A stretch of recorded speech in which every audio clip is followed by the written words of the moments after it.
Hi everyone, this is Key. Welcome to our weekly chat video. In this video, I'm going to be talking about this concept called opportunity and how understanding real estate statistics will help you bend the tree of opportunity to your will. Now, what do I mean by that? Um, well, if you start thinking about real estate as a fruit tree, the good fruit is not usually at the bottom. It's somewhere where you have to climb or do something to grab the the right listings, the right client, the people you want to work with. We call that bending the opportunity tree to your will. But if you can understand that that's connected to numbers, you will start realizing that opportunity and statistics are connected. See, for me, opportunity is the art of the possible. It's the beauty of what you're able to create, what you're able to do as a realtor.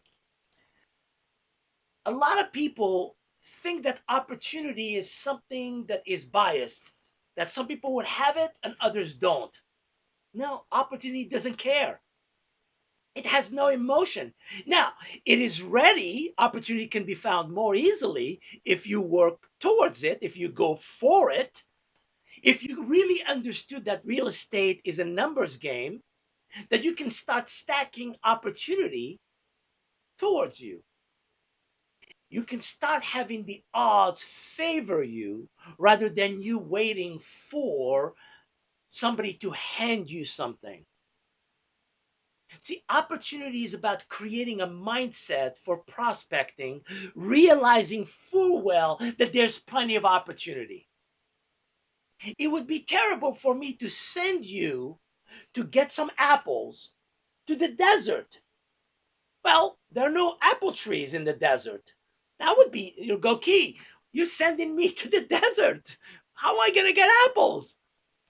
But I want you to understand that given that you are in this business called real estate, there are opportunities. I'm going to show you the numbers. I'm going to show you the statistics. And if you can wrap your mind around it, you just need to maybe discipline yourself just a tad to make sure that discipline helps you create opportunity, and that opportunity now turns into appointments, into sales, and so forth.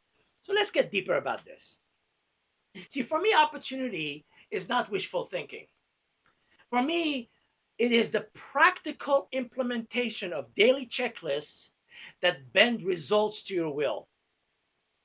If you truly believe that there is business to be had, and then you have to do the work that makes that business happen, then now you have to just go, whoa, I just need to plan my day properly.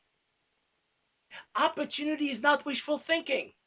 Opportunity is not for the few and not for the many. It is for the hunter or the huntress, for the fisher person, fisherman or fisherwoman. If you're going to go fishing, you will find that there is fish in the water, but you have to go to the right places. And second, know how to fish. Let me share with you two ideas. I'm going to read them to you. Opportunity is all around you and hangs out slightly outside your comfort zone.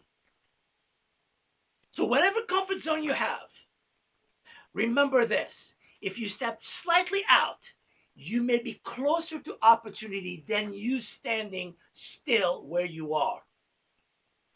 Anything others can do to become magnets to opportunity is something you can do.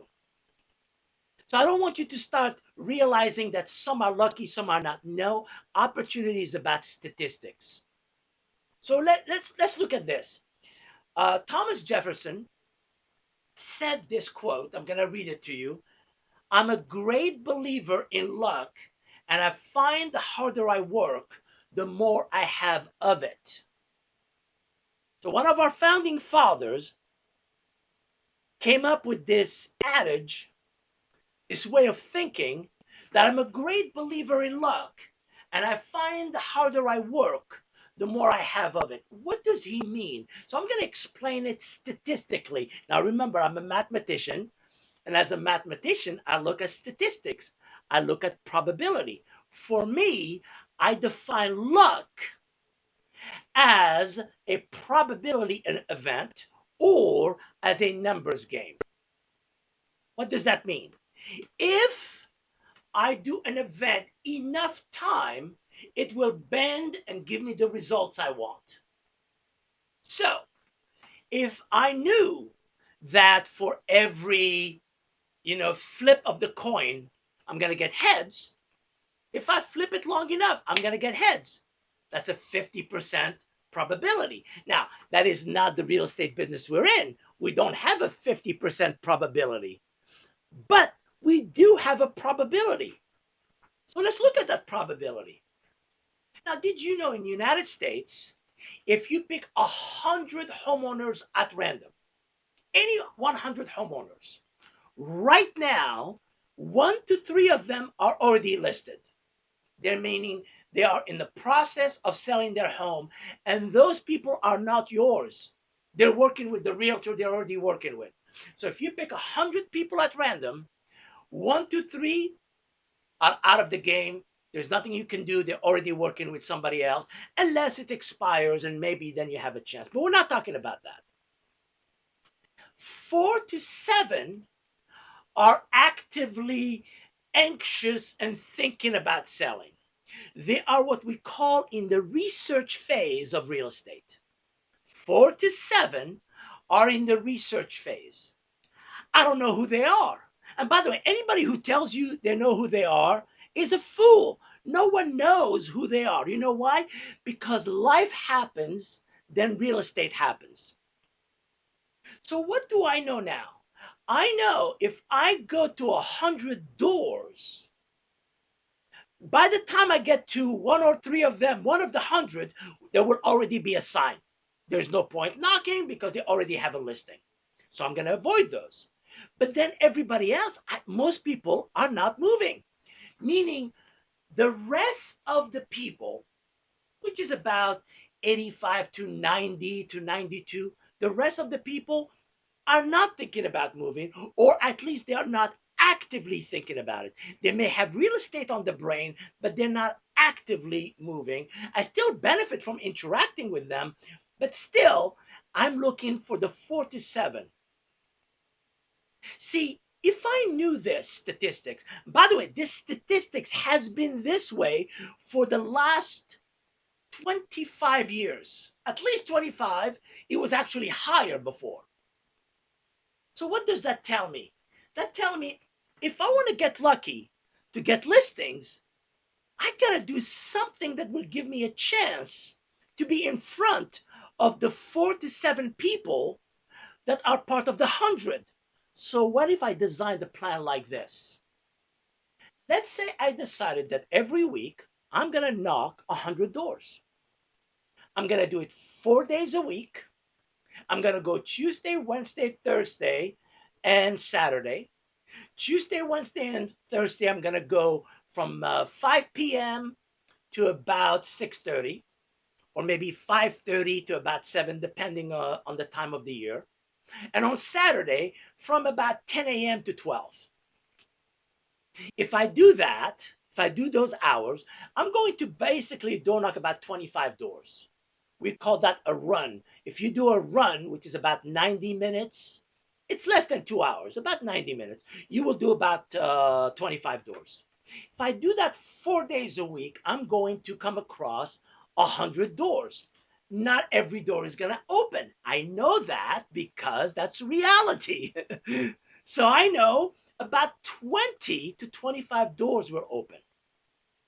Of those 20 to 25, I'm going to get 1 to 3, maybe 2, maybe conversation. Maybe conversation is you arrived at a door where somebody's going, we're thinking about it, we're not sure. So they have real estate on the brain, but they're not ready to commit to you. You should be okay with that, because if they're ready to commit, something is wrong. You know that, right? You're just right now looking for that person. Now, remember, what makes a real estate transaction happen is follow up. But right now, we're just gathering our luck. So if I do this long enough, let's say over 3 months, I'm going to be possibly in front between 12, 13, 14 to 20, 23 people.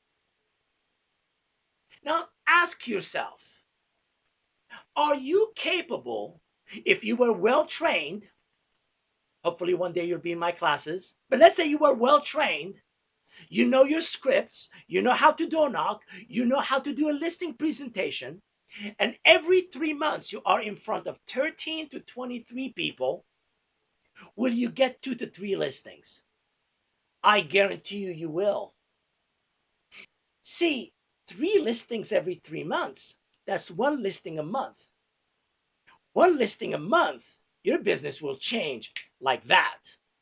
You see, the idea of having to do the 100 doors a week creates the luck, which I call opportunity, to get those 10 to 20 people. And all I have to do is worry about the 10 to 20 people. I am not worried about the hundreds. You see, I have to sift through all of those to get to the 10 to 20.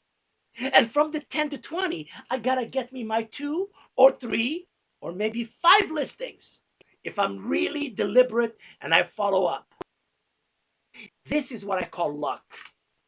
I call this making your own luck by working hard. Is it hard to door knock 100 doors a week? Oh, yes, it is. Most agents don't do it. About 95% of all agents do not door knock 100 doors a week. And by the way, I am not advocating that you do that. I'm not advocating that you don't do that. But I'm just saying to you, if you wanted to create luck, especially you new agent listening to me, you can bypass an existing agent simply by being more hungry, by hunting, by being a tiger or a tigress, going out there and hunting. The odds will favor you. See, you are surrounded by opportunity. You are surrounded by luck. And the statistics of real estate are woven into the fabric of our business. Every single year's 5.5 million homes change hands. That's 11 million transactions. Those are the statistics I was talking about earlier. That has been happening every year and it will continue to happen because that's what has been happening for a long time. By the way, even when the market was crashing, it was not 5.5 million, it was 4.5 million homes changing hands, which is 9 million transactions. I know many brokerages and agents who made a lot of money during those days. You see, if you can use hard work to become kind of a key to unlock opportunity, you'll be creating your own luck. Good talking to you. I hope to see you in class one day.